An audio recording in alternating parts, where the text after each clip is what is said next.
सो सबको जय मसीह की।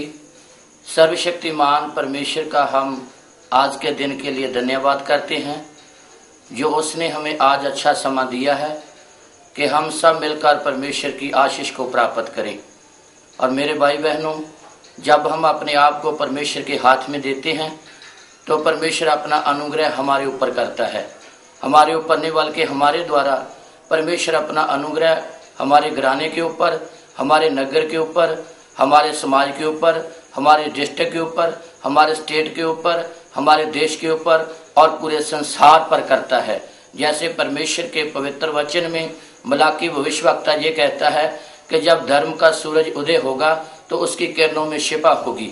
और इसलिए मेरे भाई बहनों, जब सूर्य चढ़ता है, उदय होता है, तो सारे संसार को रोशनी देता है। वो एक घर को नहीं, वो एक नगर को नहीं, वो एक घराने को नहीं, वो एक देश को नहीं, बल्कि पूरे संसार को रोशनी देता है। इस रीति से जब हम परमेश्वर के पवित्र वचन को अपने जीवन में रखेंगे तो सर्वशक्तिमान परमेश्वर जैसे सूर्योदय होता है तो सारे संसार को रोशनी मिलती है। इस रीति से परमेश्वर आपके जीवन पर अनुग्रह करेगा और आपके द्वारा सारे संसार को आशीष और बरकत देगा। जैसे भविष्यवक्ता यशायाह भी कहता है कि ये कौन है जो बादलों की मानंद उड़ते हुए आ रहे हैं। परमेश्वर का प्रेमी परमेश्वर के प्रेमियों को बादलों की मानंद कहता है। जैसे बादल जब बरखा करते हैं तो वो एक घर पर नहीं, एक नगर पर नहीं, एक जिले पर नहीं, एक स्टेट पर नहीं, एक देश पर नहीं, बल्कि सारे संसार पर बरसते हैं। इसलिए मेरे भाई बहनों,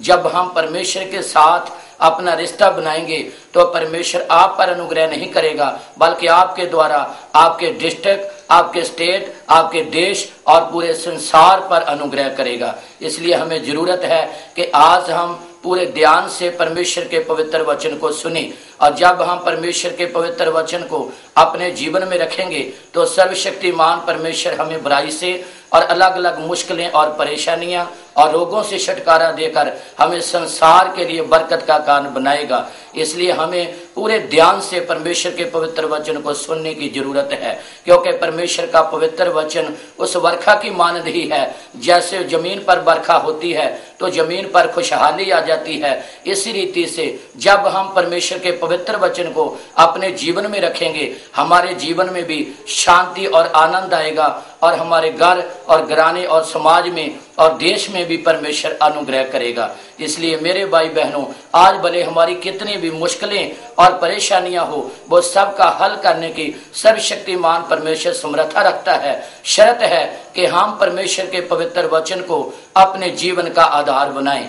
जब आज परमेश्वर अपने दास के द्वारा हमें परमेश्वर वचन देने के लिए जा रहा है तो हमें जरूरत इस बात की है कि हम पूरे ध्यान से परमेश्वर के पवित्र वचन को सुने। इसलिए मेरे भाई बहनों, आए सब हम अपनी आंखें बंद करें जो परमेश्वर हम पर अनुग्रह करे। हम सब आंखें बंद करेंगे और प्रार्थना करेंगे। सर्वशक्तिमान पिता परमेश्वर, आज के दिन के लिए हम आपका धन्यवाद करते हैं। जो आपने हमें अच्छा और सुंदर समय दिया है कि हम सब मिलकर आपकी आशीष को प्राप्त करें। महान पिता, आपके पवित्र वचन में लिखा है, यहाँ 2 या 3 वहां मेरी उपस्थिति है। महान पिता, आज हम आपकी हजूरी को महसूस करते हुए हम चाहते हैं कि आपका अनुग्रह हर एक भाई और बहन पर, बच्चे और बुजुर्ग पर, जो भी सीडी को देख रहे और सुन रहे हैं, सब पर का बहुतायत से आपका अनुग्रह हो। महान पिता परमेश्वर, इनके जीवन में, इनके घर में, इनके घराने में, इनके नगर में, इनके जिले में, इनके स्टेट में, इनके देश में, पूरे संसार पर आपका अनुग्रह हो। महान पिता परमेश्वर, इनके शरीर से रोग, मांदगी और गरीबी और हर तरह की लाचारी और बेबसी हमेशा के लिए खत्म हो जाए। आप महान पिता परमेश्वर अपने पवित्र आत्मा के द्वारा इन जीवनों पर रोशनी करो और महान पिता, ताकि हमेशा के लिए आनंद और शांति को प्राप्त कर सके।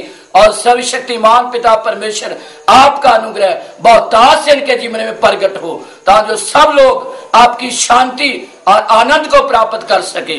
सर्वशक्तिमान पिता, आपका अनुग्रह बहुतायत से इनके जीवन में हो। इनके जीवन में कोई विरोध में उठने वाली सभी अंधकार की शक्तियां खत्म हो। प्रभु यीशु के पवित्र नाम से मांगते हैं, आमीन।